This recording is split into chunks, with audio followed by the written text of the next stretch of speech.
Allah mengatakan di surah Al-Mulk, "Alladzi khalaqal mauta wal hayata liyabluwakum ayyukum ahsanu amala wa huwal azizul ghafur." Di ayat yang kedua dalam surah Al-Mulk itu Allah mengatakan Allah yang menciptakan kematian dan kehidupan untuk menguji siapa di antara kalian yang terbaik amalnya.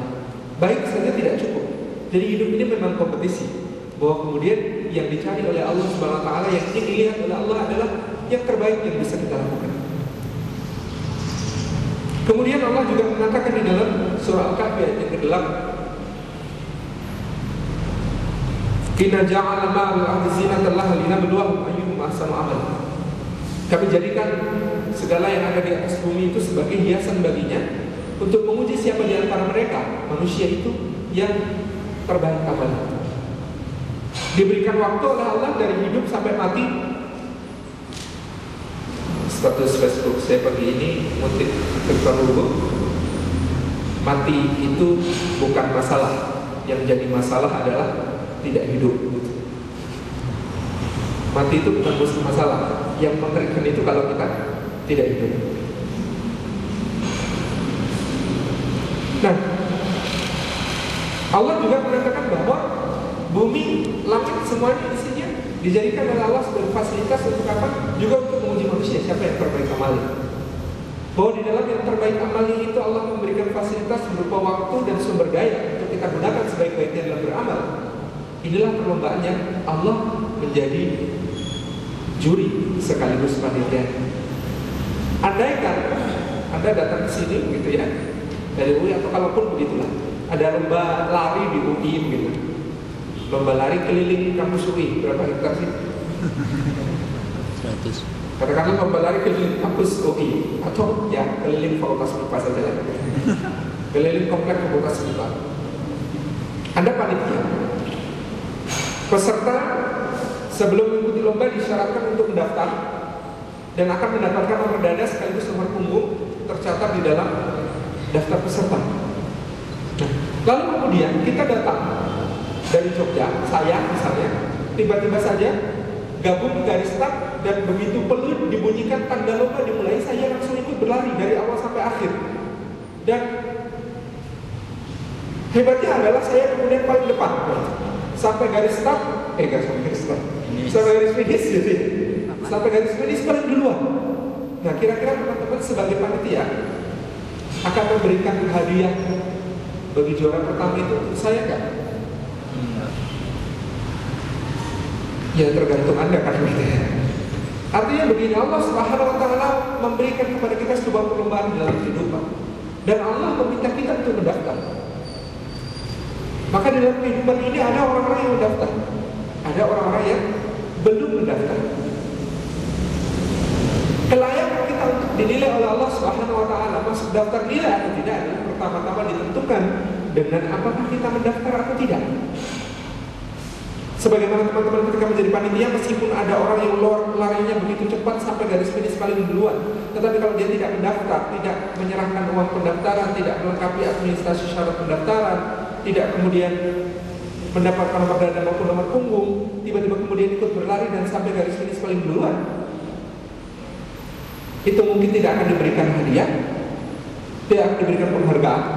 Mungkin nanti dibikinkan penghargaan yang lain, tapi tetap saja bukan penghargaan resmi. Ini juga logika yang sama, bahwa Allah Subhanahu wa taala meminta kita untuk beriman terlebih dahulu,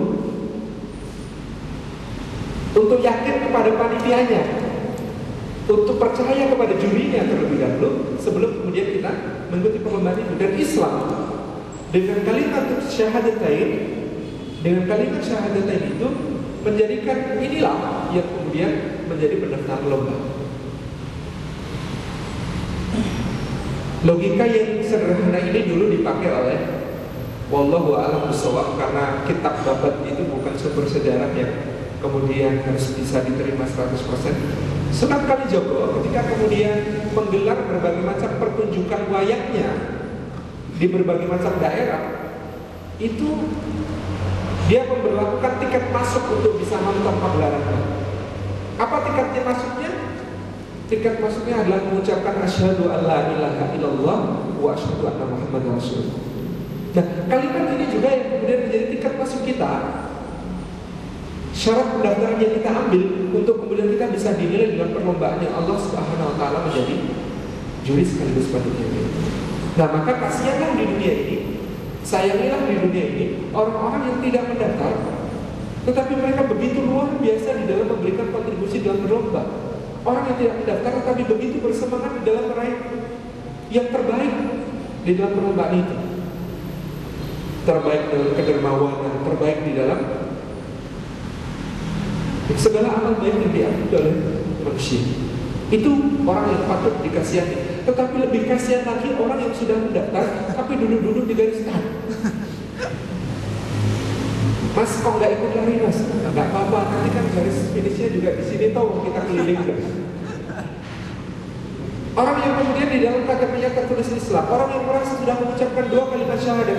2 kalimat syahadat itu sekedar mendaftar untuk kemudian dinilai dan memenuhi syarat sebagai peserta lomba. Dia harus minimal melakukan perlombaan lari dari garis start sampai garis finish. Dari garis start sampai finish itu namanya salat. Jadi daftarnya pakai syahadat, berjalan dari start sampai finish itu namanya pakai salat. Karena salat inilah yang kemudian menjadi batas minimal apakah seorang masih disebut muslim atau tidak. Meskipun ada daftar, tapi nggak jalan-jalan, tetap aja di garis start gitu. Maka kita terancam di dalam hisab pertama kita, yaitu ketika kita menghadap Allah. Awalnya yuhasabu bil 'abdu yaumil qiyamati salah fa in saluhat saluha sa'ir 'amalihi fa in fasadat fasada sa'ir 'amalihi. Awal yang akan dilihat nanti oleh Allah Subhanahu wa taala, diperhitungkan adalah salatnya, jalannya itu dari start sampai finishnya itu. Kalau bagus, bagus semua. Kalau jelek, jelek semua. Menentukan kedua. Nah, untuk menjadi orang yang di dalam lomba itu memiliki nilai plus, sholat tok tidak cukup. Harus ditambahkan hal-hal yang lain yang lebih baik. Kita kemudian disyariatkan untuk misalnya bersaum, berpuasa. Bahwa di dalam lomba itu kita tidak boleh berada dalam kenyamanan saja, tetapi harus dalam satu suasana yang kemudian memang fight, berjuang. Dan puasa itulah mujahadah, perjuangan itu untuk kemudian merasakan satu kondisi fight, berjuang. Dalam merasakan kondisi berjuang itu kita dilatih untuk kemudian menyadari ada satu kata yang begitu dalam maknanya, takwa. Dan takwa itu kita dapatkan paling utama di dalam puasa. Teman-teman, insyaallah kalau nanti Ramadan kira-kira jam 12 siang pas seharusnya kita puasa, ada yang kemudian buka kulkas, minum es sirup, kemudian keluar setelah menghapus bibirnya dengan kain gitu, digosok-gosok bibirnya sampai kering lagi, kemudian keluar ke teman-teman, puasanya berat ya, panas banget gitu. Ada nggak kira-kira di antara kita semua yang melakukan hal semacam itu? Tidak, insya Allah. Kalau ditanya kenapa tidak? Kenapa tidak? Jawab biasanya adalah karena meskipun tidak ada orang yang tahu, kita yakin bahwa Allah tahu. Itulah hakikat takwa. Kita dapatkan nilai plus yang bernama takwa itu di dalam puasa. Kutiba alaikum siyam kama kutiba alal ladzina min qablikum la'allakum tattaqun. Supaya kalian bertakwa. Itulah takwa, merasa bahwa Allah melihat kita. Itu haddul asfal, itu batas minimalnya. Coba bayangkan kalau itu tidak hanya dibawa di dalam puasa. Puasa itu jangankan makan minum, kita berwudu aja umurnya dilewatin.